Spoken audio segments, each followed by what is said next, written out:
The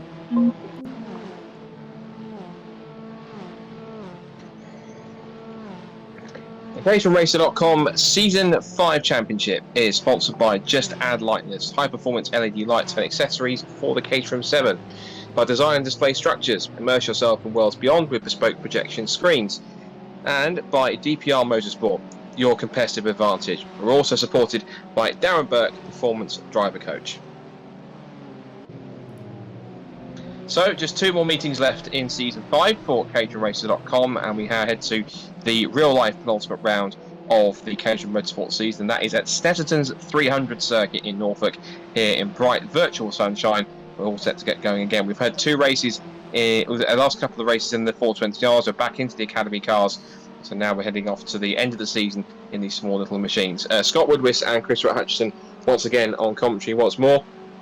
Getting to the sharp end now, Chris. It's not long to go until we have to start thinking about who we're going to crown our champion in terms of the top contenders. But it's been pretty tight all the way through from start to finish so far. I'm sure there's a lot of drivers here who'll be hoping to try and make it work in terms of strong results. If they can do that, they're certainly going to put themselves in good stead towards the end of the season at the final rounds at Cadwell Park. Yeah, absolutely. It's good evening, everybody. It's good to be at Snetterton, especially with a massive grid that we've got here. We've decided to include everyone on the same grid to make it a bit more exciting. But yeah, definitely getting to the pointy end of the season, and definitely the starting to look at sort of what scores are, but also what drop scores we've got going on. We haven't got Steve McMaster here tonight. He's not able to make it, and that will drop him out of contention for the podium of sort of podium championship spots. As we're seeing some cars squirreling around at the moment, they're obviously struggling to keep it on the track. We've got 10 minutes left of this qualifying session, so they've still got plenty of time to go and set some of those times. But yeah, so why don't we have a quick look at the standings as they currently are, and just to sort of highlight that we've got the big number there, which is their total points over the whole season, but the smaller number to the right is their drop scores. And when you look at the drop scores, it's actually far more interesting. We've got Andrew Parker currently heading on 369, on the 451 on the overall scores, but when you look at the actual drop scores, it's people like David Rowe and Christian Saruta who have got the sort of higher totals, and they're further on down because they missed the last 2 rounds, so 7th and 8th currently, but they are certainly on drop scores. They're still the ones to beat, but they can't afford to have an off evening. Now, as we know in both real world and also in sim motorsport, you all know, of course, that championships and series that run drop score systems means that they only really start to come into importance towards the end of the season, and now we're getting towards that. Every single point literally has to count, particularly for the likes of Rowe and Saruta, because they can't drop essentially any more results. Any of the races that they didn't attend count as their drop scores because they scored nothing from them because they weren't competing. Means then that essentially every single point where they score now will go towards their final total, and that means, looking how close it is, if you see just working out on the right hand side, it is David Rowe who leads on drop scores, just a point ahead of Christian Zaruta, and then just looking back, there's only another 9 points back to Andy Parker, with Tom McEwing still in there in 367, and that means, Chris, that this is not so simple for the likes of Rowe and Zaruta. Whilst we know they are arguably the fastest drivers out there, of course, you've also got in there too Steve McMaster, so it's 3 points on drop scores, covering those 3 drivers from 3rd, 4th and 5th. This still means arguably that any one of those 5 drivers can still become champion. It really does just depend on the results from tonight. So far from qualifying, you can see David Rowe and Christian Zaruta at the top of the table, separated by virtually nothing. 10,000ths of a second is all that separates the 2 of them at the top of the timesheets at the moment in this qualifying session, with less than 8 minutes to go. But if the likes of Parker and McMaster and also Tom McEwing are going to try and keep decreasing that gap, they're going to have to try and find a way to beat them pace-wise. And knowing how quick both David and Christian are, Chris, that is no mean feat. That is a definitely difficult task, considering how strong those 2 drivers absolutely are. Yeah, it is a tough thing to beat them, but equally, incidents, and we've seen incidents even between David and Christian, so who knows what's going to happen by the end of the night. We've got a higher spread of lap times and skill out there because we've combined the 2 grids into one. So that adds a little bit of excitement in, especially in the early laps, to see what happens. And maybe towards the end of the race, maybe we'll even see some overtaking for lapping overtakes, which it's not something we often see on the service because we only run, generally speaking, with 18 on the grid. So yeah, lots of variables. But as we always say, even in drop scores, although the variables become complicated and it's hard to call, the best thing you can do is just go and have good results. Good results always help your cause, so that's what they'll all be looking to do, just get good solid points, and it's really hard to manage the variables at this point, so then most people just don't bother. Well, we'll have to see if now it gets to sharp at this point in time, some drivers do start to bother a little bit more. Looking down the grid at the moment, we've got David Rowe, who's managed to increase his gap a little bit now, but only by a few hundredths of a second to just about half a tenth over Christian Zeruta in this qualifying session. Still 6.5 minutes left on the clock to go. Chris Skillicombe, who is nice to see him back behind the virtual wheel of the Caterham, now third fastest, only a tenth off current pole position. He was someone who was battling for the Academy title last year, alongside, I think if I'm correct, with Tom Cockrell. Guy Crawford in fourth position, who keeps on showing good consistency in the virtual Caterham himself. He drives one in real life, but on the virtual racetrack, he's certainly showing some form of prowess. Andy Parker down in fifth. He's only just ahead of Richard Gallagher in sixth. And then we have John Lang, Steermine, now JP Zennis. And then we've got Hooker in 10th position as well. A few other new drivers on the grid as well. Freddie Chiddix is down there also in 30th, but a little bit off the pace than he'd like to be. There's a couple of names on this grid here tonight, Chris, who I haven't seen before. Some of the newcomers in this grid is Tom McEwen pops up to 7th place just with that time, and a couple of other drivers change around as Jason Knight goes to P11. But some newcomers on the grid, it looks like tonight. So talk us through some of the drivers that we haven't seen too much towards the bottom end of those times, who I believe are making one of their first, if not their very first appearance tonight here at Snetterton. So yeah, of the people, we've got Philip Clark back on the grid. Here he is. He's been away for a little while, but it's good to see him back. And like I say, where some of these people, they have been racing, but they've just been on the B grid, so just off of the broadcast. So Philip Clark's definitely been there. Gavin Bolton, I think, is on the A grid for the first time tonight. So it is a sort of rusty-looking car we've got on the screen at the moment. He's struggling a little bit there into Agostini. Locked up the rears as he's changed down to second gear. It's very easy to do that in this Academy model. And we've got Gareth Newton. Again, I don't think we've seen him on the A grid, so in his yellow and white machine here. All these people sort of, you can see on the left-hand side where they're kind of sitting into that order of things. And so, yeah, Gareth there down in 19th at the moment, but obviously looking to try and improve that. Adam Whitehouse, we have seen him on the grids before, but again, he's not a regular feature on the A grid, so it's good to have him on board. And then Anthony Hambleton, an old friend of mine who's also here, pretty new to the service, and again, I can't remember whether he's been on A grid, but I think he's more of a B grid driver. So welcome to all of those drivers. It's good to see them, and I say it's great to see so many cars just going around. It's pretty hectic out there, as you can see on the broadcast. There's lots of cars all over this track trying to set their times with 4 minutes to go. So let's see if anyone can make any small improvements here. Steve Arnell on a lap at the moment, currently sat in 9th. He's got about a few thousandths of a second to make to overhaul John Lang in 8th position. And he's got a few more tenths to make up, about sort of a quarter of a second, and also try and get himself a little bit higher compared to close to the likes of Tom McEwen and then Richard Gallagher as we come towards the end of the session. Still just a 3.5 minutes to go. Sorry about as the continues on. Christian Zeruta now pops to the top of the times. He goes provisional pole position with a 2 minutes 14.730. He will go to pole by just under 0.2 of a second now from David Rowe. More shuffling around. Tom McEwen's gone to 4th fastest. Jamie Peters has gone on his next best lap up to 8th, and also we've got Hooker in 11th place up into there with a better time, as is also Steve Arnell on that lap we were watching. He's now up into 8th place. Larby goes up to 40th. Clark is now 16th fastest. Hambot's up to 80th, and then Gallagher pops in a time that puts him up to 3rd. He goes 2 minutes 15.0, and he's about still just under 0.3 of a second away from the fastest time from Zeruta. So even in this late stage of the qualifying session, Chris, everyone's finding a bit of a clear piece of track here. On a circuit like Snetterton, it's a long old circuit, 3 miles, lots of long straights and lots of long corners here. So there is a bit of space here for everyone to get around and pick up some clean space to get a lap time in, and that makes it a little bit easier for these guys to find the extra few couple of hundredths and tenths and possibly even push a bit too hard like Christian Zeruta was there exiting the left-hander at Hamilton's. But it's a circuit that's a bit more forgiving in terms of being able to find more time, rather than a circuit like Brands Hatch or something like a shorter circuit like Silverstone and National, or a tight circuit like Cadwell Park. The long straights here and the longer corners really mean that you've got more chance to spread out, more chance to find your own piece of real estate on track, and therefore more chance to keep on improving your times lap on lap as the session goes on. Yeah, absolutely. It's a nice long track. One of the longest that Caterham visit each year is the Snetterton 300 circuit, and just like in real life, it's it takes sometimes the whole session to find your clear bit of track. And you can see David here is actually acting as a tower, isn't he? So everyone's sort of sticking into his toe to try and gain those extra few important tenths which move it up. But given the amount of movement in that left-hand scoreboard that we're seeing, it's clearly move time. It's go time at the moment to get in your good laps. So probably only one more to go after this, if they get across the line in time. Some of them won't make it, but it looks like the people we're viewing now will make it to the line for one more final lap. Yeah, so just to clarify, as with any other motorsport qualifying session these days, if you start a lap before the timer hits zero, you're allowed to finish the lap which you are currently on. So as long as you cross the line to start the lap before the clock hits zero, you're allowed to head back around and finish that lap that you have just started. So a couple of cars running wide out of Burrows, which won't give them the best run down the centre straight towards the start of that next lap.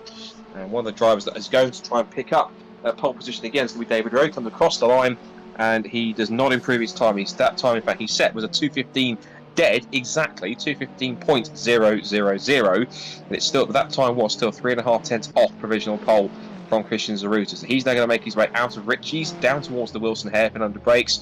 That's Jamie Peters-Ennis, who's quickly exiting stage right onto the grass just by the scary tree, which no longer exists in real life, unfortunately, but it does in the sim. So long live the scary tree. There's John Lang in the top 10, but 1.2 seconds off pole. He's not too far away from Jamie Peters-Ennis, who appears to have finished his participation in this session. He will start at least at best ninth, unless anyone else behind him makes up a chunk of time on this final flying lap. John Lamb makes his way through the Agostini hairpin, and now the short straight towards the left-hander at Hamilton, which is named after, of course, Sir Lewis Hamilton, and then into Oggies, which is this very tricky right-hander here. It's one of my sort of favourite corners to watch cars go through, because it's an early apex, then it just opens out all the way through the exit until you get to this short little chute towards Williams. This long right-hander that takes you onto what used to be called the Revit Straight, but is now the Bentley Straight, named after the Bentley Speed 8, which was developed here at Snetterton before it went on to win Le Mans in 2003. Clock's at zero, Chris, and so far it seems a couple of drivers are trying to improve, but I think it looks as though, and that's if David Rowe can pull out some miracle lap here on this final run. Possibly, I think Zaruta's got this pole position. Then again, we've seen stranger things happen in sim racing, and they pretty much usually do, particularly with Caterhams. Yeah, let's keep an eye on David then. Let's follow him over the line. Thank you, John, for your lap around. David just goes off wide, so I think we've scuppered that lap, and apologies to Jamie Peters-Ennis as well for cutting to him just as he was exiting stage left. But yeah, it does look like Christian's made this. A couple of laps. So yeah, David's aborted that lap now, so he's definitely not going to be getting pole position. That will go to Christian, but we'll follow Steve Arnell as he goes around here. But yes, brilliant, set of qualifying there for everybody. The times are close. Those 2 tenths at the top, though, Christian set that lap about a lap ago, so he moved the goalpost even further. So Ryan Hooker there just going up to this, follow Ryan over the line. He's the only one that looks like he wants to complete, but I think he's well off the pace on this lap. So yeah, it does move him in time. It moves him up, but it doesn't move him up. He still stays 11th. So no improvement then for Ryan Hooker as he comes towards the end of the session. A couple more cars across the line. Larby's improved his time, but stays 15th, so no change for him in the order. A couple of drivers a little bit lower down than I'd expect to be, particularly Freddie Chiddick, down in 16th place, not as high as I thought he would be towards the end.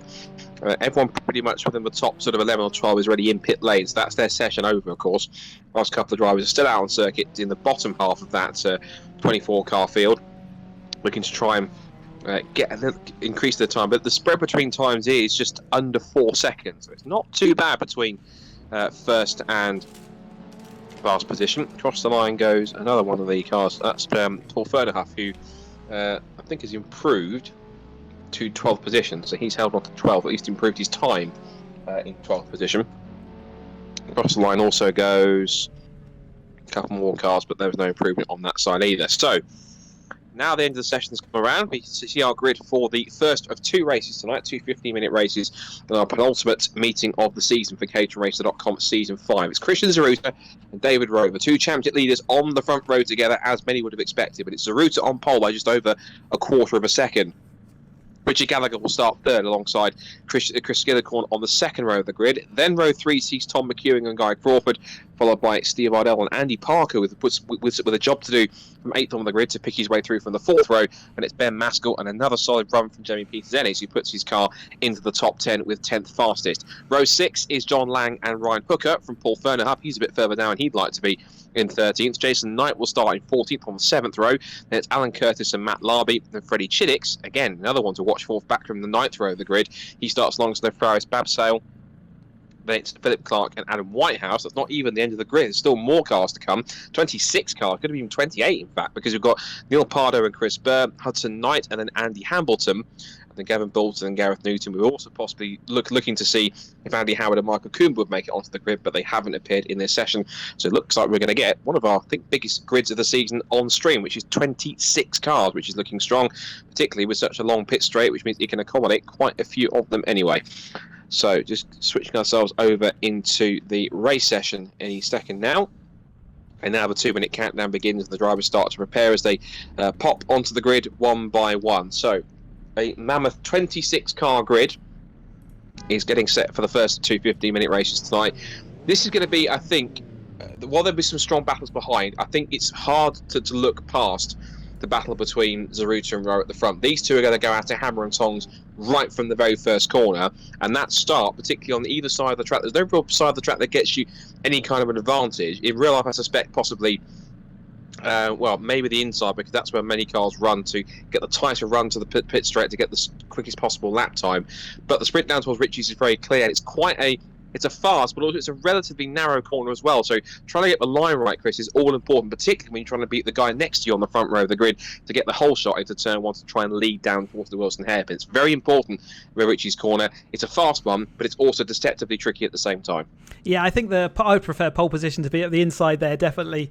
But you get what you're given, and especially given that the next turn used to be Montreal hairpin. I'm not sure what it's called now, but it's obviously a tight right-hander, and so being on the inside of Rich's obviously helps you up the inside of that corner as well. But yeah, I also think it's hard to look past these two, except for if there's incidents, and certainly Chris Skillicorn and Richard Gallagher have all been really fast this year, and we know that Andrew Parker's got the speed to be up there as well. So there's deep interest, and you can see how big this grid is. There's lots of cars involved, and that's always going to add some variables, isn't it? But I wish them all good luck, and let's hope for a good race.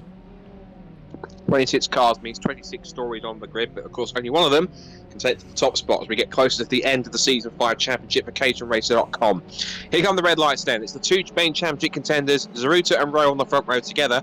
Who is going to come out on top and win the sprint down towards turn 1? Red lights on, revs rise at Snetterton, and we're away and racing. Strong start from the first couple of rows as they get away from a line down the centre straight. And now the charge begins towards Ritchie's for the first time. They all fan out 2-3 abreast. There's battles in the mid-pack as Guy Crawford's in the middle, but it's side by side for the lead. And David Rowe from the inside. Chris has predicted that the inside of the front row probably is going to be better by the fact there's more traction on the inside. Is going to help David Rowe take the lead and get his nose in front in towards Wilson hairpin for the first time. Zaruta fights back on the outside line, but has to capitulate and give it up. On the exit of the corner, Richard Gallagher holds on to third. Chris Skillicorn is fourth. And then Tom McEwing rounds out the top 5. Then Parker is down to 6th. He's lost out to Guy Crawford as well. So a strong start for everyone so far. A couple of cars have hit trouble towards the back, it seems, as tends to be the case. There's quite a big grid of these caterhamracer.com cars. But the front half, at least, Chris, so far, fingers crossed, got through pretty much trouble-free as the leaders go side by side into the Agostini hairpin. Zaruta looks round the outside. Yeah, looking around the outside, it's very tough to make that move around the outside. So David putting Christian exactly where he wanted him to in these early stages, and those two are certainly looking like they're ready for this. And Richard looks like he's just sort of sitting there waiting to see what happens. But yeah, it's a good opening. Like you say, it's very complicated at the back of the grid to try and work your way around, and often we see a few taps and bumps. But the train is still very strong at the moment, and you can see going onto the back straight for the first time, we've got a lead of 4 cars here, but then the rest are not far behind, and we will often see drafting and overtaking down this long straight. Particularly when you get so close in the toe behind the car in front of you, it's going to be pretty key to see who can make the most of the draft and try and get through. So Zaruta's there, down the outside line. They're going to go wheel to wheel already down towards Brandon Nelson under the bridge. Zaruta will be brave around the outside. He's going right up the inside into the right-hander at Nelson. Gets the job done. Brilliant pass around the outside. So don't tell Christian Zeruta to take it easy. He's going for it straight from lap 1, and David Rowe is right on his tail once again on the retaliation, but runs wide as Christian Zeruta over the curb on the exit of the bomb hole and now towards Caterham. His long right-hander, he knows Rowe's on the inside line, but he'll put him on the outside for the next corner, which is the left-hander at the very tricky braking zone. The tight flickers to go through Murray's. They're still side by side. Gallagher's getting involved now to possibly get into second place. Rowe's down to third on the exit, and he might lose third as well, because here comes Tom McEwing and also Chris Skillicorn. They're going to charge down the pit straight with Zeruta in the lead, Gallagher in second, and they're almost 3 abreast for third. Down the pit straight, McEwing's up to third after he started deep in about 8th place on the grid. Down towards Ritchie's, side by side for the lead. Into the right-hander goes Zeruta. Gallagher holds on to second place. They're almost touching as they go Rowe and McEwing side by side through Ritchie's corner, through that first turn of the start of lap 2. And somehow they've got through it unscathed. They're 2 by 2 again into the hairpin. We've got Parker on the outside of Skillicorn. Rowe's in there with McEwing. Also trying to close in now is Alan Crawford. I'm looking for a gap here, but this really isn't a gap to take a break because there's so much going on in this second lap. But I think they're starting to fan out a little bit now as they're getting a bit more line astern. But Chris, as they come out of the left-hander at Palmer's, that was a pretty energetic about half a lap or so, and they all started from that mistake from Christian Zeruta, and the chain reaction from behind with all the cars stacking up in between them just started to kick off from there. There's more lockups into the Agostini hairpin, and they're still going at it 3 wide in the mid-pack. There is action everywhere, and it's only lap 2 of race 1 of the evening. Do you remember 1 lap ago when I said the 4 cars at the front looked like they were going to break away? Well, I think that prediction didn't come true, did it? Look at this absolutely angry pack of cars, and it really is, it's much closer than it was even on the start line there. So we're seeing give and take everywhere. It's so, like you say, it's so hard to call what's going on. But again, the top 5 there have got a little gap where Andrew locked up the rear wheels going into Oggies at that time and sort of sent him wide a little bit, and it's broken up that chain. You can see everyone weaving down the straight, trying to break the toe. It's so important down this straight to get that toe off someone. You just get a little bit more momentum, and as we're seeing Chris Skillicorn here just managing to pull alongside Andrew Parker going into Brundle and Nelson. It looks like he might well have that move made. Andrew Parker going quite wide there to go 3 wide with Ryan Hooker, Jamie Peters-Ennison, Steve Arnell there going all wide, and is that Guy Crawford? He's moved back. He started quite high up in 6th place, but he's dropped down quite a long way in the race so far. Yeah, big shuffle for him down towards the bottom of the top 10 for Chrysler. Got some work to do to try and get back at it, but the top 4 have broken away, as you said, Chris, and now this is really going to be a chance for the likes of Skillicorn, Parker and Co to try and bring everyone through. Again, really impressed with the start of Jamie Peters. I think was that possibly Skillicorn running deep into the right exit of the... yes, it was. Skillicorn ran very deep into Murray's. I thought he wasn't going to make the corner, and he did. Wide, come back over the curves, now taking advantage of that. Has gone both Andy Parker and Jamie Peters-Ennis. And I've always been impressed by Jamie Peters-Ennis. The fact that he starts a little bit deeper in the field, but he's very quick to race his way through in the early stages. Now the test for him is to try and maintain that position in the mix, and unless he can hold it together and prevent any kind of a mistake or a mishap that might see him trip up and lose a couple of spots. And hopefully that's not the commentator's curse. But strong effort so far from Jamie, up into P6. He's not too far away from the leaders, but that top 4, Chris, as we mentioned, is starting to pull away quite quickly. But Zeruta's in front. Rowe's got back into 2nd place, but with Gallagher and McEwing trailing. But it is Zeruta in control with his main championship rival now once again starting to get back on his tail in 2nd place. Now he's dispatched of Gallagher. So Rose had to fight his way back through, and he has managed to do that, but he certainly looks under pressure from Richard Gallagher, whereas Christian actually doesn't look under pressure at the moment from anyone, does he? He's got that little bit of a comfort zone. It can disappear in one corner, that, but he's certainly less under pressure than David is, so David will certainly be feeling that one at the moment. And that pack behind us still going at it, so we've still got the pack now led still by Andrew Parker. He's let that gap go, but he has got the pace to try and draw that back in. It's still very much a developing race this at the moment, especially with 3 laps in. Is it 4 laps already? So it's really good stuff.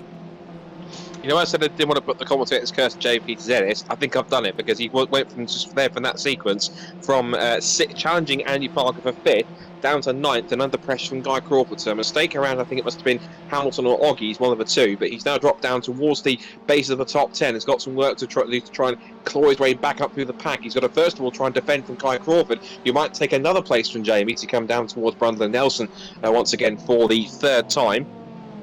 The complex they go, and Crawford does slot in front, and I think Jamie was possibly looking at that and thinking, I've only had one mistake a few corners ago, let's not try and make another one. One car was running a little bit deep further back as well. I think it was Freddie Chinnix, in fact, who was back in 15th place.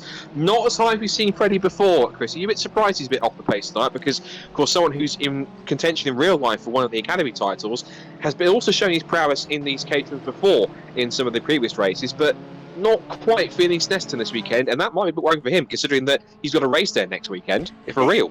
It can be just a matter of has he managed to get on the server and do enough practice laps. I mean, we said the quality of this grid and the amount of time they put into perfecting laps is high, and so to get to the front, you have to put in that practice. You can't just turn up on the evening, and maybe that's partly what Freddie's suffering from. But equally, it can, I have no doubt that Freddie will be right up there fighting for the win in the academy. He's proved this year that he's extremely quick and capable driver. But yeah, in the sim, you can get on with a particular track better than others, and we see here David's definitely not let Christian go now. So what looked like it could be a gap is not going to be. So yeah, I think Freddie Chiddick's we'd expect to see higher, and maybe in race 2 he'll sort of continue up the race. But there's plenty, if you're looking down the grid, there's plenty of really good racing going on, and actually, it's the people like Paul Fernandez down in 18th, and he's a regular A grid, has been on the podium before now.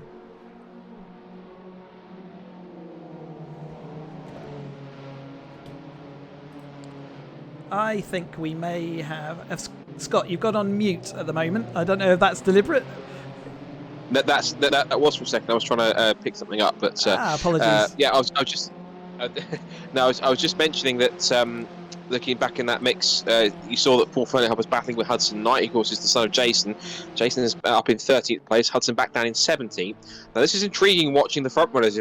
Meanwhile, on the screen here, because Richard Gallagher, despite the fact he's going to be going through the corners, he hasn't felt any kind of washing wide at all, or understeer, being caught up in the draft of David Rowe's car pretty close, but he's trying to hold on for a second. I'm not sure there was contact there, or just David Rowe's car got a little bit out of shape under brakes through Brundle and Nelson, but he's managed to hold on to it nicely. And again, we've talked about it several times before in previous broadcasts. The fact that we've got, particularly in the sim we use, which is Assetto Corsa, with these cars, the magical gap that you want in order to get a tow in these cars is within half a second. If you can do that, then you start to get an effect. Anything outside that, and essentially you get no tow at all. And of course, it's quite an interesting way in which it kind of simulates the sort of very blunt, unaerodynamic nature of these Caterham cars, which is what makes them so great to race together in a pack. And when you watch them in real life on these circuits that benefit these long straights and great chances to slipstream, like this circuit here in Donington National, as one car was going off the corner. I think it was possibly either Fernandez or Newton, one of the two, that went off the road. So issues for them as they're back down in 18th, 19th position. But looks as though that Snetterton's still providing some pretty strong racing, and now that Rowe's managed to try and get a gap now, just about as much of a gap as he's got to Gallagher, as he's got to try and close down on Zaruta. I wonder now in the second half of the race, with now just under 5.5 minutes to go, if there's anything Rowe can do, or Zaruta simply just have too much pace for Rowe in the second half. Essentially what Rowe needs is another mistake like Zaruta made at the beginning of the race, exiting the bomb hole. If he can do that, that'll put him in the magical half a second range. He'll start to really close in and have a chance to challenge for the lead, which could maybe get another really tasty lead battle between the two main championship contenders in the closing stages of a caterhamracer.com race, like we've had several times before this year. Well, a lap ago, we saw that David Rowe was over a second behind Christian, with Richard Gallagher right on his tail. He's now pulled away from Richard Gallagher, giving himself a little bit of comfort zone, and we were seeing over the line that gap was getting very close to that half second, although Christian looks like he's a bit stronger through that complex phase where you've got some sort of tricky technical corners, and he looks like he nails those, and his gap is back up to 7/10, but it's still not strong enough, and David will be feeling a bit of a tow there, so he'll want to just get onto the back straight just that tiny bit closer next time. But given that he's got a little bit of respite from behind at the moment, he may well be able to do that next time out. We'll see how Christian gets on around this is where David was strong last lap, so we'll see whether it happens again. So they head out through the right hand of the bomb hole. The gap is now gone back a little bit more to just about 9/10 of a second. So in this second half of this, maybe some of the slower corners, maybe that's the advantage that Zaruta has at this point in time. But we'll see if David Rowe can try and work his way back towards the roll cage of Christian Zaruta's cars. He tucks underneath it. There's still 3 3/4 minutes to go. There's still roughly about time for, I'd say, 2 more laps here. So 2 more laps to try and close that gap back in. For the back, Ben Maskell's having a strong run in 8th position. He's got Guy Crawford not too far behind him in 9th place, about 1.4 seconds back, and he himself has a retaliation here from Jamie Peters-Ennis. Now, that won't help David Rowe's score, you saw on the right-hand side. Christian Zaruta with a new fastest lap of the race for 2 minutes 14. However, the gap has stayed relatively stable at roughly around about 9/10 of a second. So I think possibly Rowe is lapping on very similar pace. As we see here, back to our scrap for ninth, Jamie Peters after his mishap earlier on a couple of laps ago. He's now back up the inside with a big late move up the inside. Oh, there was a bit of contact. I'm not sure if Jamie was trying to get the car stopped and just locked up a little bit, but he has very courteously let Guy Crawford back through, so that's right. That's a good, clean drive from Jamie. I know he definitely didn't mean that at all. It's just an accidental lock-up or going a tiny bit hotter into the corner than he meant. He's running a little wide on the exit of Palmer's as they come back onto the short straight towards Agostini. He's now also got Larby in 11th place, not too far behind him, but Jamie now going to settle back. We've got about another lap and a half to try and get through, but he is locking up a little bit here as he goes to Agostini hairpin. So I wonder possibly if the he's made that mistake and also made a bit of contact, whether it's possibly just knocked the confidence a tiny bit from Jamie, or if it's knocked his rhythm at least in terms of trying to get back into the groove so he can get back onto the tail of Richard Gallagher and try and repass him just with about a lap and a bit to go. Well, as you, if you lock up your front tyre, basically the front of your car can no longer turn, or it certainly can't turn as effectively. Therefore, you kind of push on, and I think it's exactly as you called it, into the Montreal hairpin. He just locked or grabbed the front wheel, which just sent him out a little bit wider than he was aiming to do, and just tapped into Guy there, and decided he would give that back, which is what we ask our drivers to do. If you put your hands up, and then you don't have to serve a penalty after the race. It doesn't come to the steward's office. Out front here, though, we've got Richard Gallagher, who is looking now really close to that half a second gap, which coming onto this start-finish straight is going to be a really useful gap to have if he can maintain it through Murray's at the end of the lap. But it will mean getting a good run out of Murray's to hold that close, as he now heads down to that pit straight towards Richie's again for the last time. The more important thing is if we can stay close enough. Now that gap's gone back out to about 6/7 of a second, so yeah, he definitely didn't as strong as Rose. He didn't get a good exit, unfortunately. No, he slid around the corner. But despite that, still sets the fastest lap of the race. So that was interesting. So David Rowe was pushing hard enough to set the fastest lap of the race, but then even despite this little mishap where he lost time from Rowe at the exit the corner, it must have been that quick a lap that even though he lost the time, he was still the fastest lap of the race. So Richard Gallagher then will go forward and take the fastest lap of the race, unless it gets set on this last lap by either of these guys. The lap with that scrap for 9th place, Jamie Peters is trying again here through Richie's corner. See if we can get it right this time. Gallagher moves a little more across to the right-hand side to defend. Oh, and Larby was very late under brakes. It almost did to Jamie Peters what Peters did to Crawford on the last lap. Of course, not intentional, of course, at all. So, 10th, 11th stays today. This is for the final couple of top 10 spots, and Larby would like to finish the first race, at least, I'm sure, with a top 10 place. Peters currently holds it. He himself is still trying to charge afterwards. Now, with the race leaders on this last lap, a little wide, there's not really going to help David too much, but you can tell he's pushing. The gap is coming down by another cut 10th or so. Decent exit out of Oggies. Now through Hamilton, the gap is now around about 6.5, 7 tenths. Now back through Williams again. You can tell that Rowe's absolutely pushing as hard as he can, taking so much speed through the corner, but again, he's just outside by about a tenth and a bit, almost 2 tenths outside of that magical half-second range. And now they make their way back towards Brundle Nelson for the final time. It should be pretty close. I think they will try and close as much as he can, but unless there is, touch wood, any kind of mistake from Zaruta, it looks like it's his to lose, with Rowe have to possibly settle for second place, Chris. You can see him David diving into the corners, which actually gains in the time on the way in, but it suffers on the way out. Christian's absolutely nailing his exits to make sure that he maintains that half second. So even though it sometimes goes under half a second on the way into the corner, on the way out where it's most important, he has protected it. And that gap now looks pretty comfortable. He could probably take a leisurely Murray's now and still make it to the line in time. Out of the final corner for the last time, Christian Zaruta, that gap is under half a second now. It's going to be a sprint to the line to get close, but enough tracks on the exit means you can get out of that half a second range up to the checkered flag. On the top 2 of the championship finish, in the top 2 they currently sit at the moment, and in the race, Christian Zaruta with another lead. David Rowe sets the fastest lap of the race on the final lap. That's how hard he was pushing. It's Richard Gallagher in 3rd place. Tom McEwen gets 4th ahead of Andy Parker in 5th. Steve Arnell then finishes in 6th place. Ryan Hooker in a lonely 7th, ahead of Ben Maskell 8th. Then 9th, 10th, and 11th. Now then, Larby gets 9th on the line. What a sprint that was. Larby and Crawford to the line. I think JP Zennis off camera got caught up a little bit there. Either it was a mistake of his own or a nudge from either Larby behind or getting caught up with Crawford. Either way, Larby and Crawford were practically a dead heat across the line, but Larby, according to the timing screen, he takes 9th by just a few thousandths of a second from Crawford. It's Knight in 11th place, Jason Knight. Jamie Peters in 12th, and it's Freddie Chiddick's 13th. Philip Clark 14th, John Lang 15th. Then it's Pardo, Fernandez, Hudson Knight, Newton, Whitehouse, and then it's Curtis, Bolton, Burke, and Hambleton rounds out the top 24. I should get the last couple of finishes on top of that as well to round off race 1 from this evening. So another win for Christian Tsuruta.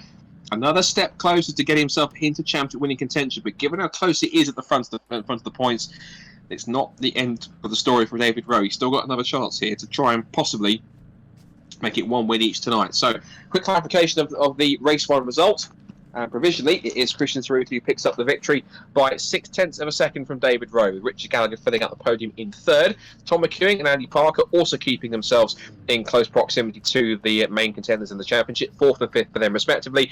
Steve Arnell 6th, Ryan Hooker with an excellent 7th, equally Ben Maskell running well in 8th. Then Matt Larby and Guy Crawford wins that battle out of 9th and 10th, with Larby just beating Crawford to the line by about 0.03 of a second, pretty close between the pair of them. 11th place went to 11th place went to Jason Knight. JP Zennis, who ran strongly as high as about 5th or 6th at one point, settles for 12th. He'll want to redeem himself in race 2 if he can. Freddie Chillick's 13th, then it's Philip Clark 14th, John Lang, Neil Pardo, Paul Fernandez. He'll be disappointed with 17th. We've seen him higher in the past before. Then it's Hudson Knight, Gareth Newton, Adam Whitehouse in 20th place. Then it's followed by Curtis, Bolton, Burke, Hamilton, and then Babsell and Chris Skinnercorn, who had mistakes earlier on. And it looks like he only lasted just a couple of laps before he sadly retired early on. It also looks like we had Michael Coomer in the serve as well, but he did not take the start either. So I think we're just waiting to transition over to the next race session. But again, Chris, pretty much just about textbook stuff from the top 2. Tsuruta again getting the best of Rowe, but Rowe's pace, particularly in the end, setting that fastest lap on the last lap, and the way he was charging means that if he can keep that momentum and keep that sort of that adrenaline flowing and that keep that good smooth rhythm going in the first couple of laps, and importantly get a decent start and beat Tsuruta into the first few corners and hold on to the lead, and then try and pull away in that out of that half-second margin, he can do Tsuruta what Tsuruta did to him and make it one apiece in terms of victories from Snetterton, which keeps it close going to the finale in a few weeks' time at Cadwell. I'm sure that's his exact mindset, Scott, that he really does need to do something about him early, otherwise he's going to get scuppered again. But yeah, it was really good to see Richard Gallagher stay absolutely involved all race long, and we must have lost Chris Gillicon early doors. We didn't see him, but he went back to the pits, and I wonder whether he had a connection issue or some other issue, but certainly we missed that on the stream as we were looking at some of the battles further down, that awesome mid-pack battle where we saw a clump of 15 odd cars all together, unbelievably close. So let's hope for more of the same, but like you say, I think absolutely David will be looking to make a move early on at the moment. As we are on the grid, ready for the start of the second race. So sort of mirror image of the start, isn't it, with Christian still there with now we've got Richard Gallagher up 1 place. But yeah, certainly I think we call the race in the same way. It's going to depend on who makes that best start at the start. Certainly will. So, identical front row as it was before. And again, Gallagher and McEwing towards the front. Andy Parker now on the opposite side of the grid. He was on the inside, starting in 6th place, or sort of 8th place where he was last time. Now he's a row higher, and on the other side of the grid, where arguably it's not the best place to start if you're racing in real life, because that's not the side where all the rubber isn't after all the cars hug the pit wall to try and get the shortest run towards the line to get the quickest possible lap time. So the two main championship contenders, both of them DPR teammates. Of course, David Rowe, if Christian Tsuruta was back racing again, would be David Rowe would be his team boss. So essentially, it's team boss versus one of their fastest drivers that they've had. And so watch out, like some McEwing and Gallagher. Arnell's up there in 6th position. He'll be starting alongside Parker. And I'd say also as well, and I've spoken about him a lot, but JP Zennis managed to get head up as high as 6th at one point. Can he pick his way through the early couple of laps and get up there, and then more importantly stay there this time and have fortune favouring on his side? Well, let's find out then. The second 15-minute race for caterhamracer.com. Season 5, the penultimate meeting of the season at Snetterton. Race 2 about to get underway. Christian Tsuruta has a win. Is Rowe going to make it one apiece, or is it going to be 2 from 2 for Christian? Lights are up, revs are rising, out they go. It's a decent start from the inside of the front row of the group. David Rowe again. They make the sprint now towards Richie's off line. Everyone getting away nice and cleanly. about 2 and 3 abreast, but Rowe definitely got the slightly better start down towards Ritchie's, and again he gets the whole shot into the first corner. So Rowe goes there, but Zaruta again hangs it round the outside. The two of them are going to go side by side yet again down towards the Wilson hairpin. Zaruta gets his nose in front, but he's going to have to take the long way round to try and take the lead from Rowe into the first couple of corners. Rowe holds firm on the inside line, and he slots in front and he gets the job done for the moment. There's been some contact in the background. Looks like Babsar's been involved. Newton's in there as well. We'll look towards that a little bit further on. Meanwhile, Rowe and Zaruta once again at the front, already trying to gap everyone else. There's contact in the back. Looks like McEwen and Arnell are involved. Arnell's gone round. He's tagged John Lang, I think, also in there too. I think possibly might be James Peter Dennis and Guy Crawford. Peter Dennis has survived that. I think there's all sorts of changes further on the back. And I think that all started, unfortunately, Chris, by Steve Arnell getting sideways when he's having a battle. I think with possibly, it might have been Tom McEwen, because Tom is tumbling down the order. He's down in 16th place, whereas Arnell's down in 18th place. Not the start they would have wanted, but it has allowed some of the drivers down deeper in the top 10 to pick up a couple more spots in the opening few corners. Yeah, I saw a bit of contact with Andrew Parker and someone else sort of in that 5th, 6th place arena. So, and I think that's what eventually sent Steve Arnell sideways and then caused all sorts of havoc, didn't it? We've got the order going all over the place with some of our drivers like Tom McEwen now dropping down all the way to the 16th place. So, well, not a good start for those drivers, but what it's done is actually let the front lot get away, which is, I guess, good for Christian in that they've got contact between the two at the front there. Christian Zaruta and David Rowe make contact. They were under brakes with the right-hander. Zaruta skipped across the chicane at Brandon Nelson, and Rowe was trying to cover off Zaruta, who was again trying to make that daring move round the outside. Didn't quite work, and David said, right, you tried it once and you embarrassed me there. Not going to happen this time. And there was wheel-to-wheel contact. I think Rowe just about made the chicane properly. Zaruta skipped across the grass. And that small advantage that they had over everyone else has now been absolutely brought to nothing, because now we've got back in third place Richard Gallagher, who is back in that lead group again. So up now out of Murray's again for the first time. The top three are together. It is Rowe from Zaruta from Gallagher. Gallagher's got the double toe for the two cars in front. The two main contenders in the championship, Rowe and Zaruta, side by side again. Like that one all over again, isn't it? Down towards the right-hander at Ritchie's. Rowe's got his nose in front. Careful of no more contact. Zaruta backs out a little bit more and a good run on the exit. Zaruta runs wide, allows Richard Gallagher to get back into the mix. He might steam up the inside to take second place into the hairpin. Look at Gallagher trying to sneak up the inside. They're both running a little too deep, did both Rowe and Zaruta. As a result of that, Gallagher tried to put his foot down and try and sneak up past Christian into second place. He's going to try again, having a look into Palmer's. Well, that's close, but the key thing here is, Chris, is that Christian now is so preoccupied immediately with trying to fend off Gallagher.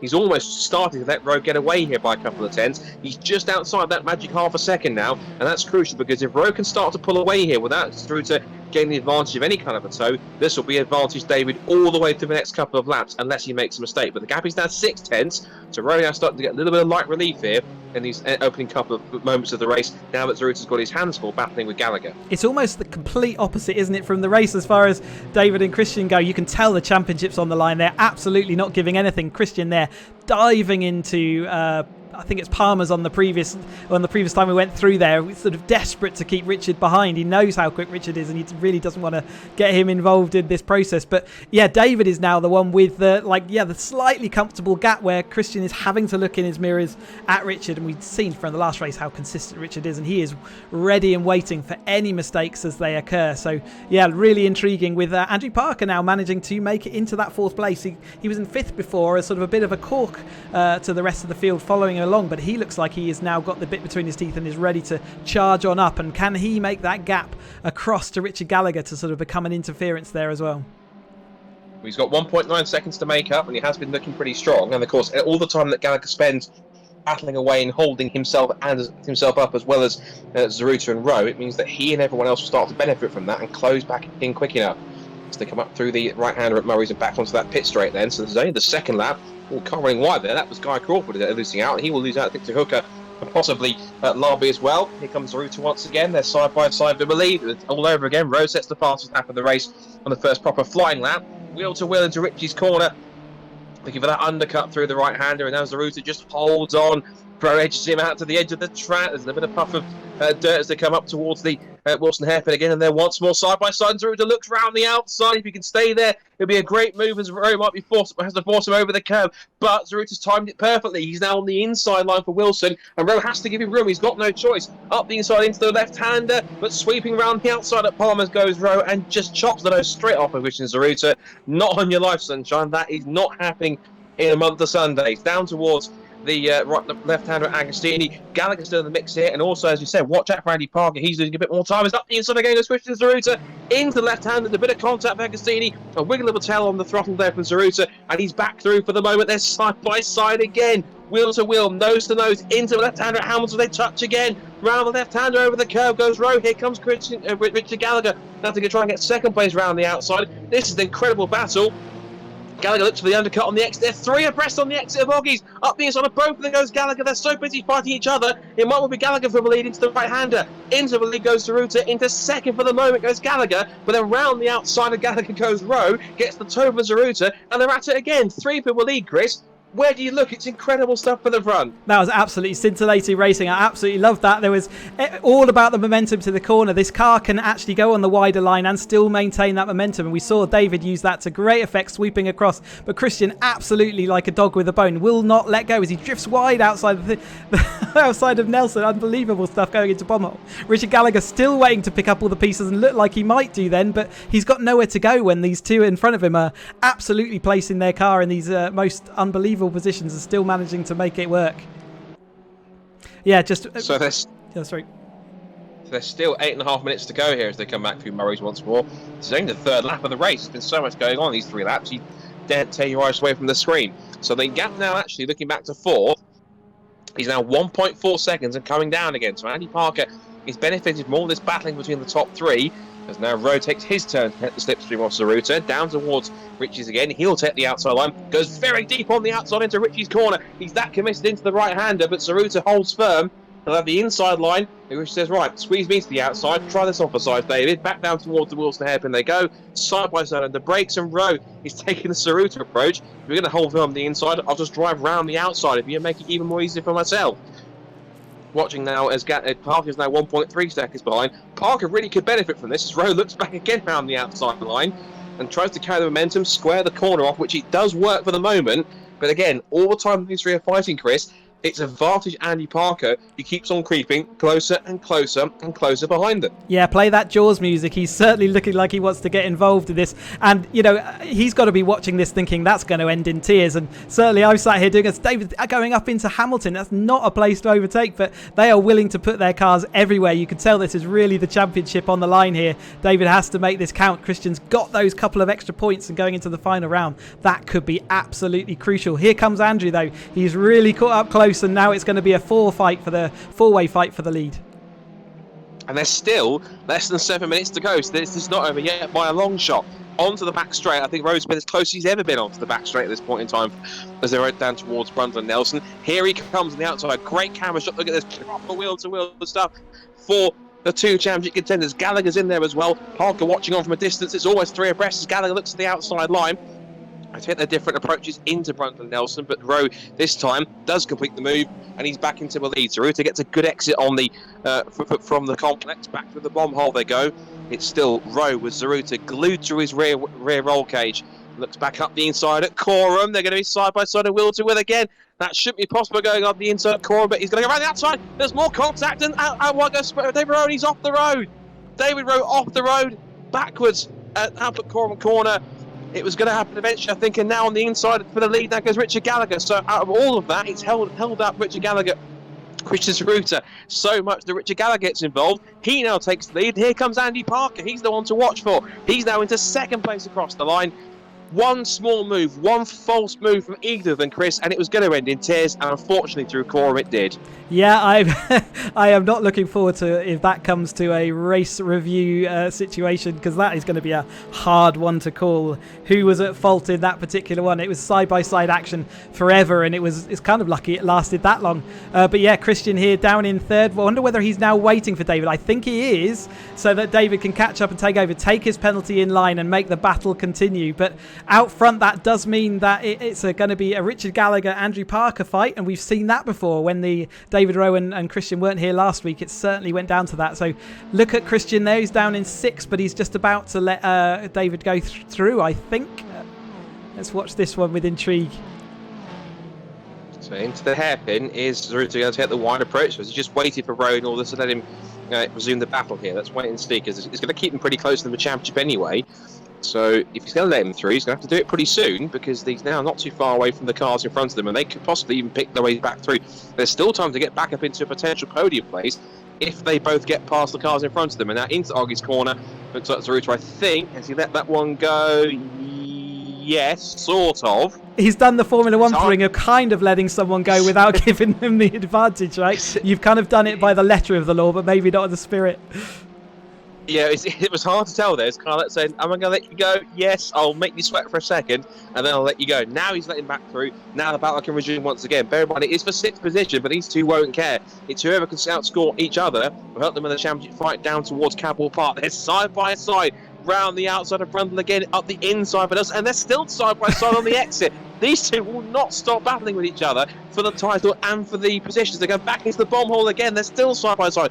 Rowe taking that outside line. Zaruta's back there on the racing line into towards Coram. Remember what happened last time, boys. Careful this time with a long right-hander. So Rowe does still take that outside line, and he can be on the inside for Murray's. This could be the ultimate revenge down around the outside for the inside line through the flick of Murray's, and he is back through for the time being. He's back into the mix. Now, we should mention also, while this is happening, and we'll keep our eyes on it, Gallagher still leads from Andy Parker in 2nd place. Ryan Hooker is up to 3rd, and he's actually holding off both Guy Crawford and also Larby up in 5th position. So great, excellent stuff from both Hooker and Larby to get up in a position which, arguably, neither of them would have expected to be in. And just to add even more to the randomness of this race, Chris Skillicorn, who's in 9th position, not too far away from these guys, is now set the fastest lap of the race.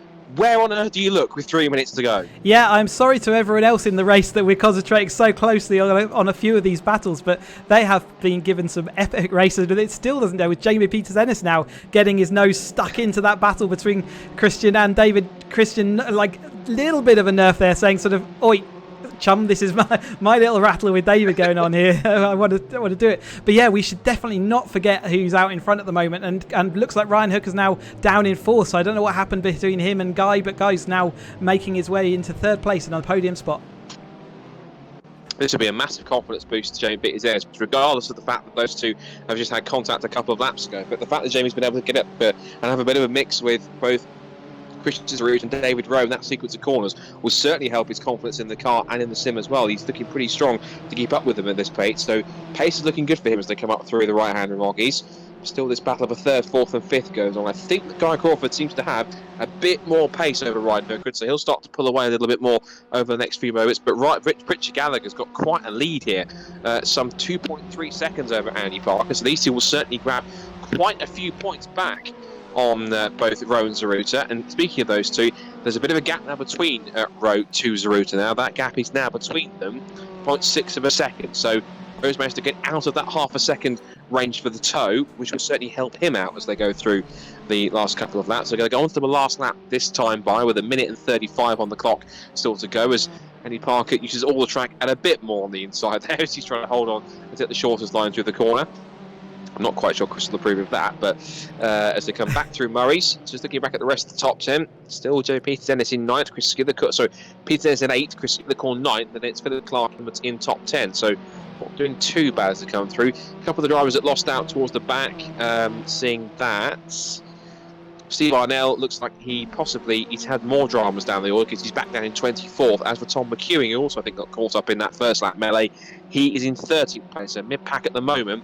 And as for these two, Chris, it might be the last lap of the race, but they're still going at it at this point in time. I mean, it's probably been the biggest gap we've seen since the start of the race, but yes, it still looks like an angry battle, doesn't it, as Jamie Peters-Ennis having to protect from Chris Skillicorn, who's fought all the way from right at the back of the grid all the way up to 9th place. What a great race he must have been having as we've been moving along. But let's not forget that, you know, the reason we've been watching this battle is because of the closeness, but Richard Gallagher was there all the time when he needed to be. He was ready to pick up the pieces of what looked an inevitable bit of contact, and certainly we did have that contact, and Andrew Parker was sat in that comfortable 4th place, but he made it count as well, didn't he, just by doing that, as we see some smoke in the background. I wanted to check what was going on. It looks like Matt Larby has lost out there. He was sitting in that sort of 5th place, and he's now locked up, and I think he went off wide. Yep, so he's now unfortunately dropped down to 9th, but he has now given a free move into the top 5 for David Rowe. And of course, Christian Druce has fallen past into 6th position. Jamie's up to 7th now, which is looking good. Quick check, Chris. Has Richard Gallagher won a race this year? I think he did win a race. He won a double when the others were not there. So he has won a race, and he's definitely been the best of the rest. Andrew Parker, and early in the race or the season, we saw that these Andrew Parker and Richard Gallagher were sort of a little bit inconsistent. They were having the issues, but later in the season, it seems like they've pulled it all together when the others are losing their heads. Yeah, when they're so focused on the championship battle between each other, it's allowing other drivers to really show their prowess and get themselves in the mix. And I'm pretty certain that, I say when rather than if, when we get season 6 underway, as I'm pretty certain there will be a season 6, I'm sure this man will be right up there from the word go. Out of Murray's, regardless of what happened to the top 2, it's been a fantastic drive for what should be, I believe, his 3rd win of the season, if I'm correct, up towards the checkered flag. What a drive from Richard Gallagher. He deserves this ever so much. It is victory in race 2 for Richard Gallagher in the caterhamracer.com Season 5 race here at Snetterton. 2nd for Andy Parker, he dives to the line, and 3rd for Guy Crawford. Then 4th, 5th and 6th towards the checkered flag, and Hooker just holds off Rowan Zaruta, and crucially Rose stays ahead of Zaruta and gains a couple of points back in their fight for the championship at the top of the table. And it's 7th for Jamie Peters. He'll be happy with that after his little mishap in the first race. And it's Skillicorn, Larby and Clark round out the top 10. Jason Knight is 11th, Tom McEwing up to 12th after his early dramas, 13th for Ben Maskell. We've got Whitehouse, Hudson Knight across the line, Curtis, Fernandez back in 17th, Freddie Chiddick will be disappointed with 18th as well, but it'll be good practice for him for the Academy next weekend at Snetterton. Then Burr and Pardo round out the top 20, then Newton, Hamilton, Bolton, and then Arnell in 24th position after he hit drama early on, so he's had quite a tumultuous race, has Steve, but he'll have to settle for 24th place after all the dramas that he's had coming towards the checkered flag. So an incredible night of racing, particularly between Messrs Rowe and Zaruta. I'm pretty certain we'll hear from both in the post event interviews in a few moments time. But before we get to that, let's just quickly confirm the provisional results for this second race. Richard Gallagher then managed to keep his nose clean and his head whilst the championship contenders lost theirs momentarily, and it was Gallagher who wins. Andy Parker with another strong 2nd place. Guy Crawford is 3rd, but it's Ryan Hooker who does well to just hold off in the end, both David Rowe and Christian Zaruta, and it is Rowe ahead of Zaruta, gets a couple of points back towards his championship charge with the final meeting coming up at Cadwell. Jamie Peters does well to score 7th, just behind the 2 main title contenders. It's Chris Skillicorn in 8th, Matt Larby, who was as high as 5th at one point, but spun it away on the last lap. He finishes in P9, and Philip Clark rounds out the top 10. 11th goes to Jason Knight, 12th to Tom McEwing. It's Ben Maskell, Adam Whitehouse, Hudson Knight, Alan Curtis, Paul Fernandez, Freddie Chiddick, Chris Burke and Neil Pardo. And then we'll quickly switch across once the screen fades back in for 21st upwards. And it was Gareth Newton, Anthony Hamilton, it's Gavin Bolton and Steve Arnell. And then the cars that we lost early on were Faris Babsell and John Lang, who got caught up in that first lap incident. And of course, no Andy Howard and Michael Kimber either, who did not start the race as well. So what do we make of that then, Chris? That was, of course, the first race was a typical battle between both Christian Zaruta and David Rowe. The second race, still as typical, but more frantic, and then there was contact between the two of them. Obviously, to clarify, of course, non-intentional, but it courteous enough for Chris to wait for David to let him back past before they battled once again. And even then, they've still got 5th and 6th. It's still strong points, and it still means that they will stay in contention. But the likes of Gallagher, the likes of Andy Parker, the likes of Tom McEwing, in that second race particularly, they've all clawed some points back, and it means it just keeps them just about in contention heading to those final 2 races. And it means, I don't think it'll be as straightforward as Rowe versus Zaruta. It will mean that those 3 drivers I've just mentioned, which are Parker, Gallagher and McEwing, if either of those top 2 slip up, they'll be all there to pick up the pieces. Yeah, absolutely. I mean, races often have a character, don't they? And you know, often we see races spread out and just become calm towards the end, but that had none of that. It was absolutely frantic throughout the whole field. We saw some incidents sort of in the early laps, which sort of laid the foundation. And yeah, I guess when you put your car side by side for what was a 3 laps almost continuously, at some point there is going to be a bit of contact. And unfortunately, in the simulator world, sometimes a little bit of contact can actually have an adverse, car reaction on that wouldn't happen in real life. So I think in real life that incident would have just been a quick tap and on you go. But in simulator land, that does have a bit more of a serious consequence. But we saw Christian wait as he should do. But yeah, I mean, absolutely ready for Gallagher and Andrew to pick up the pieces on that battle. And yeah, like you say, it makes all those permutations so complicated going into the final round. It's going to be hard to call. I think we'll be busy doing the calculations to try and bring you the result at the end of the next event. I don't know about calculating point scores. I've got to do that for real life and several championships in the next few weeks. So I'm going to calculate enough for that, trying to work out the Caterham ones as well. But excellent stuff from all round. And I think this might be possibly hopefully one of my favourite pit lane walkabout adventures for interviews, Chris, because there'll be some drivers that have quite a lot to say about tonight, particularly, I'm sure, the top 2 in the championship. I'm sure it's going to be nothing less than amusing. But of course, the likes of Richie Gallagher and everyone else are going to be quite pumped up with their strong results. So I'm quite excited to say, Chris, once again, off you go, and let's see who we can find from tonight's racing. I'm sure with our front runners, but I'm expecting some pretty interesting conversations here, starting, of course, with our race 2 winner, Richard Gallagher, Chris. Yeah, have you got us, Richard, in the commentary box? Hello, chaps. So, I mean, what a night's racing. You were in the best seat in the house for most of that, and including at the end. So let's go through your first race. You sort of got stuck in a couple of times, but I'm guessing you felt it was discretion was the better part of valour and just let them fight out in front of you. I don't have the talent of either of those guys to avoid big problems. Well, so I would have thought before the second race anyway.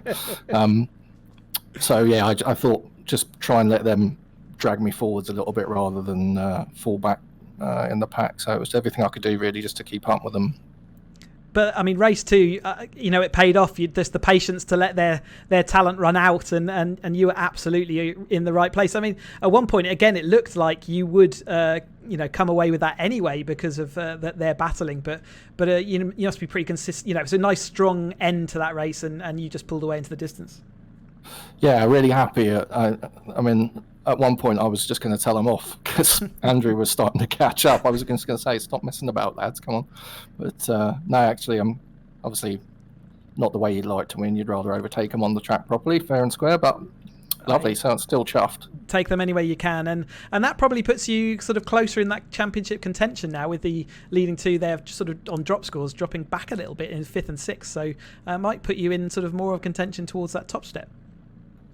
I don't know how realistic that is, to be honest. I've got some stinking scores, quite a few of them from earlier in the season, so I'm not worried about that. I'm just having great fun racing closely and clean with these guys is a bit of a privilege, really, so I'm just enjoying every minute of it. Great stuff. Thanks, Richard, and well done tonight. Cheers, guys. Thank you. Yeah, and we'll pull in Andrew as well. Andrew, have you got us in the commentary box? Hey, Cheesy, here's Scott. Hey, so... Maybe the first race was a bit of a lonely affair, but that second race you were absolutely in the right place at the right time. You got through some early scuffles, it looked like, and ended up pointing in the right direction. Yeah, I came really good with Steve and Tom had a little tussle, and I sort of sailed through Christian style. And then when Dave and Christian were battling it out at the front, I was just slowly clawing back to them. And then, it looked like Christian just blatantly rammed Dave off the road. Not that you want to put an opinion out there, but yeah, thanks for that. I will look forward to the reports. But yeah, it was. I mean, it was unbelievable to watch from where we were sat, and really, from quiet beginnings, you had some pretty solid results in the end. Yeah, I didn't really have the pace here. I don't know why. It wasn't for lack of practice, but it just didn't seem to come together. But right place, right time, as you said. So happy days. Great stuff, and we'll look forward to seeing you out next time. And just as I said to Richard, that slightly weaker result for the top 2, puts you in that sort of maybe within touching distance if things go your way in the next round. Yeah, there's always a chance that they'll take each other out again. Always is. It looks a pretty strong chance as well. Thanks very much, and we'll see you next time. Cheers, chaps. Good night. All right.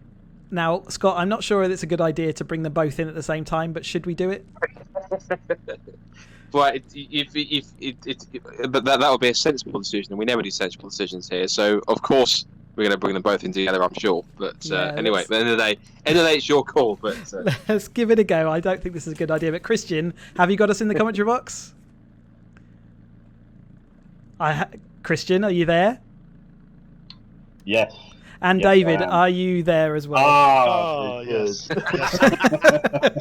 I'm here. I can hear you. seconds out, round 3, ladies and gentlemen. I mean, what I'd like to say before either of you have your piece, there was some absolutely incredible racing, and I hope that you enjoyed some of that. Even there was a little bit of contact in race 2, I thought overall the racing must have been quite exciting. Let's start with you, Christian. Andrew Parker decided that you did absolutely barge David out the way, and how do you respond to that?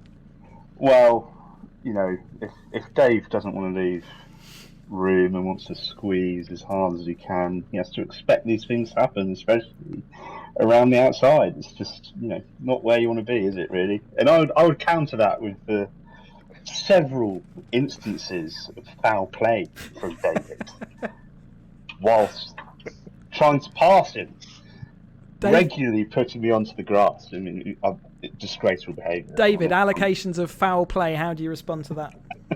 Well, it was really nice to see Christian coming back to return the place to me after he had sideswiped me off at Caterham.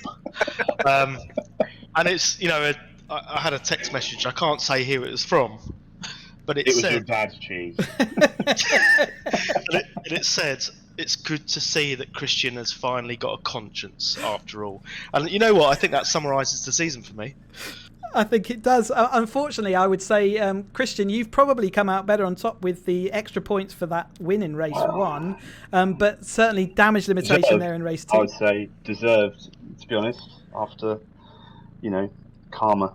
So, and that puts you in a fairly strong position, I would say, going into the final round. It does make the calculations pretty complicated, but you must be pretty happy with the overall result. Yeah, well, I think because David and I missed the last round, it's just basically whoever wins at this point. I'm not sure what the point gap is now. I think David might be slightly ahead, but, when I fire him off again on the next one, it won't be a problem, will it, really? And David, that's a fighting talk from Christian there, and I'm guessing you're ready to take it to Cadwell. It's a great little track, and one that I can imagine you can go side by side around every corner again. I mean, yeah, it's a full showdown at Cadwell. I've seen a bit of what Christian's made out of for this one, so I'm going to be returning the favour. It was absolutely fantastic racing when it was, for I would say 99.9% of that race. So I hope that there's more of the same, and I'm sure Scott, you would say more of the same as well. Yeah, I think let's not go to BCCC levels, boys, but let's keep it energetic and keep it entertaining. And I'm pretty certain we're going to get quite a thrilling finale at Cadwell Park, and it's quite a circuit to have a finale at, where passing's not easy. So all I can say is, let the best man win. I'll let you two work out who that is. I can't make any promises that Dave will not end up on his roof. Oh, goodness, what are we starting, Chris? Yeah, thank you very much, you two. We will speak to you again very soon. Cheers, guys.